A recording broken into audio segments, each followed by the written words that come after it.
তোমার স্বপ্ন পূরণ হয়েছে আম্মা। আমার ভাইয়া আমার স্যার ডাকছে। তুই তুই রফিকের মতো অফিসার হইছ? ভাইয়ার চাইতে বড় অফিসার, আমার স্যার বইলা ডাকে, বুঝো না? আলহামদুলিল্লাহ, আমার ভাইগনা মস্ত বড় অফিসার হয়েছে। আল্লাহ আল্লাহ, তুমি মহান, তুমি মহান আল্লাহ। আম্মা তুমি আর অন্যের বাসায় কাম করবে না। আচ্ছা, আমি আর কাম করব না কোনো বাসায়। মামা কাল থেকে তুমিও আর গাড়ি চাকরি করবে না। তাইলে আমি কি করবো বাবা? মামা তোমার আমার অফিস চাকরি দিব। আমারে তোমার অফিসে চাকরি দিবা? আলহামদুলিল্লাহ বাবা। আম্মা কালকে আমরা নতুন বাসায় উঠো। নতুন বাসা? মা নতুন বাসা, এই বাসা দেখলে তুমি চমকাই যাইবা। বাজান, ওই বাড়িতে কি বইয়া খাওয়ানোর টেবিল আছে? সেই টেবিলে তোমার তুইলা দিছিল, সেই টেবিলে বসে তুমি খাইবে। আমি ভয় ভয় দেখলাম। আচ্ছা বাবা, তুই যা ঘরে যা, কাপড় চোপড় কিনে হ্যাঁ চল ঘরে চল। আমার ভাইগনা বড় চাকরি হয়েছে, আমার চাকরি দিব। আমার আর ধারণা চাকরি করতে দিব না, আমার আর ধারণা চাকরি করতে। ওয়াও স্যার, আপনাকে আজকে অনেক সুন্দর লাগছে, ভেরি সুইট লাগছে। তাই নাকি? সুইট লাগছে না? জি স্যার, মনে হচ্ছে কোনো তামিল মুভির হিরো বসে আছে। ও তাই? জি স্যার, একদম মন থেকে বলছি, সত্যি কথা স্যার। তাই নাকি?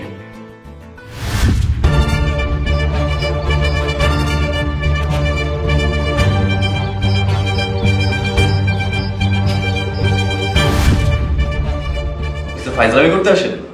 যান বেরিয়ে যান। কেন sir, any problem? Please leave me alone. ঠিক আছে স্যার, আমি যাচ্ছি।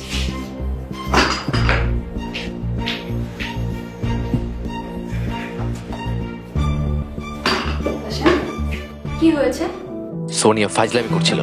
তুমি একবার বলো, অফিস থেকে বের করে দিই? না না, চাকরি থেকে বের করতে হবে না। আমি ওদের অপমান করতে চাই। একটা মানুষকে অপমান করলে কেমন লাগে সেটা ওদের ফিল করতে চাই। তোমার যা খুশি তুমি করো, আমি তোমার সাথে আছি। সরি ওনা, রেগে গেছিলাম। ডোন্ট ওয়ারি কাশেম, তুমি থাকো, আমি একটু বের হচ্ছি।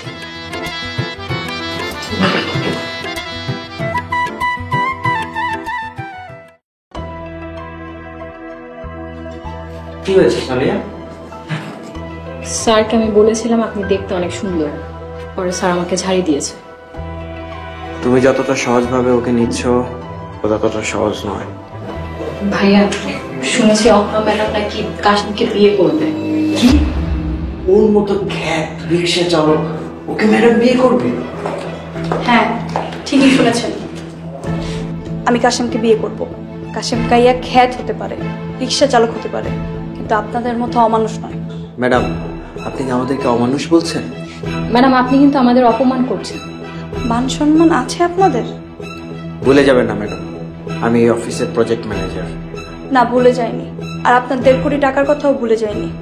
আর মাত্র একদিন সময় আছে, সেটা যদি না দিতে পারেন তাহলে সোজা জেলে যাবেন। আপনাদের হাতে কিন্তু সময় নেই।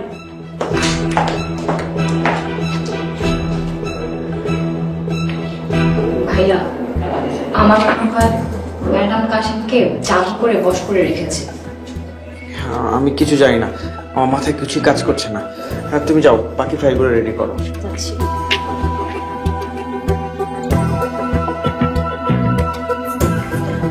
স্যার, আমাকে ডেকেছেন? আমার লাঞ্চ কোথায়? স্যার, লাঞ্চের সময় হয়ে গেছে। সরি স্যার, আমি না বুঝতে পারিনি। অফিসে মজা করতে আসেন? এটা ফাইজলামের জায়গা। স্যার সরি, আমার ভুল হয়ে গেছে। ড্রাইভারকে গাড়ি বের করতে বলো, অহনা ম্যাডামকে নিয়ে লাঞ্চ করতে যাবো। জি স্যার, এখনই বলছি।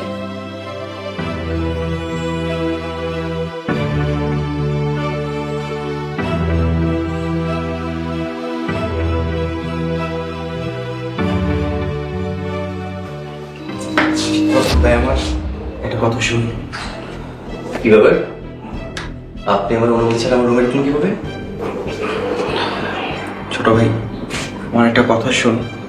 রফিক সাহেব, সিনিয়রকে সম্মান দিয়ে কথা বলুন, এটা অফিস। Sorry sir. স্যার আমার একটা কথা ছিল। কি বলতে চান সংক্ষেপে বলুন, আমি লাঞ্চে যাব। স্যার ম্যাডামের সাথে কথা বলে যদি 2-1 দিন বাড়িয়ে দিতেন। এই ব্যাপারে কোনো কথা শুনতে চাই না। বাড়িটা বিক্রি হয়ে গেলে রাস্তায় নেমে যাও, একবারে ফকির হয়ে যাও। আর কিছু বলার না থাকলে আপনি আসতে পারেন, প্লিজ।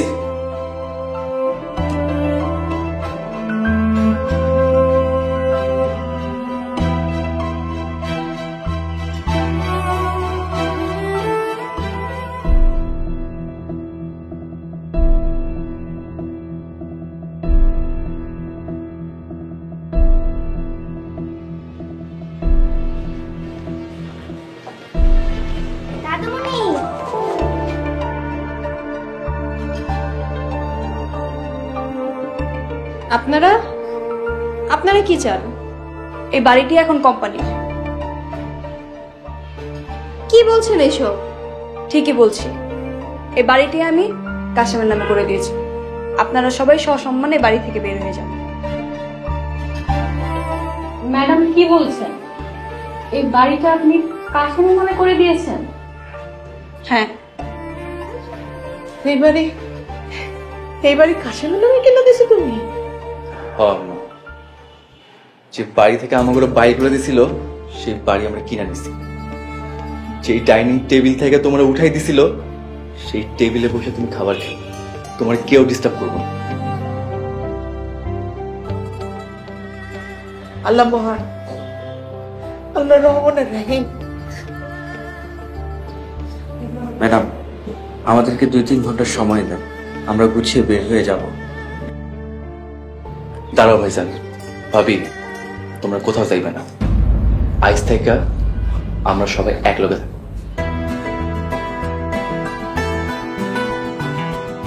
ভাইয়া ভাবি, আমি কাশেমকে বিয়ে করেছি।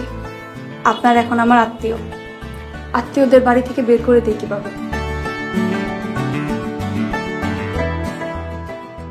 কাশেম, আম্মা, আপনারা আমাকে মাফ করে দিয়েন।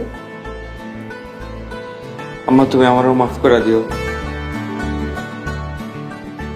Aunty, Kashem, I am very sorry. আমাকে আপনারা মাফ করে দিন। আমার নাতিরের লেগে আমি সবাইকে মাফ করে দিলাম, কিন্তু মনে রাখিস মারে অসম্মান করলে হীরাও কিন্তু কয়লা হয়ে যায়। আর মায়ের দোয়া থাকলে কয়লা ভিড়া হয়ে যায়। কাশেম তার বাস্তব প্রমাণ। মা, আপনি আমার সাথে আসেন।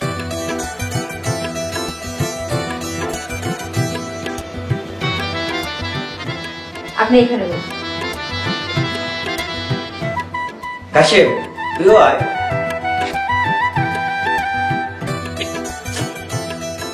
অহনা, তুমি ওইখানে একা দাঁড়িয়ে আছো কেন? তুমি আমার কাছে আসো।